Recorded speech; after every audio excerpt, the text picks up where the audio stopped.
I didn't open that can of worms, but I wish I had. When I was 5 years old, I grew up in Kansas, and we all know there's lots of bugs in Kansas. So when I was little, I used to collect them. I had a little bug catcher, and I'd put everything in it. I'd put ladybugs, roly-polies, and in this case, I decided to go outside, and I found a worm. And I was like, this worm is the cutest little thing. I'm gonna get it and put it in my container and give it a nice home. And so 5-year-old me was so excited to have a pet worm, and I named him Wormy. Very clever name. And so I put sand in the bottom of the container, and I poured some water because little Wormy is gonna get thirsty, you know? And then I stuck him in there and I put the lid on it.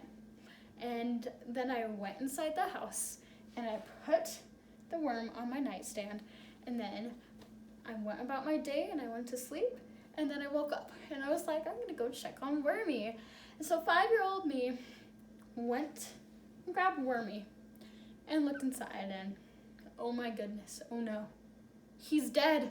I killed Wormy. What do I do? So I didn't know what to do. So what I did, 5-year-old me was like, oh no, I gotta hide the body. So I put it in, of course, a toy chest, because of course that's where you would hide a worm, a toy chest. So I put the can of worms, or worm in this case, into the toy chest, put the lid on it, went about my life, went about my day, totally forgot about Wormy's existence.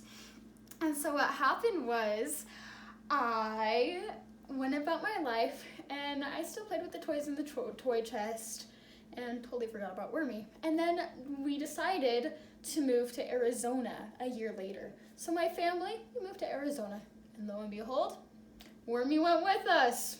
He was in the toy chest, and he was forgotten. So the toy chest went all the way to Arizona. And in Arizona, I still played with the toys, like Wormy didn't even exist. I would play with the toys, now 6-year-old me. And one day, a year after that, when I was 7, my mom was like, you're getting kind of old for those toys. Let's clean them out. Let's go clean them out. And so what I did was I, of course, had to help my mom clean out the toy chest. While she was cleaning the toy chest, I'm like, oh, hello, little daughter. What is this? Oh my goodness. She found the worm. She found the can of worms. Or worm. And what happened was she looked at me and she's like, honey, what is this? She opened it up and gagged. It smelled so bad. It was a rotting worm. It had been rotting for 2 years. 2 years. And she and I were both like gagging, not able to breathe. And she was like, honey, was this from you? And I had to confess. I had to hide the body, Mom. I had to put it in the chest. And so I learned that day that sometimes it's better to just open the can of worms and clean it out before it gets harder and gets even more disgusting. So if you're ever tempted to not open that can of worms, just open it. 5-year-old you will thank you.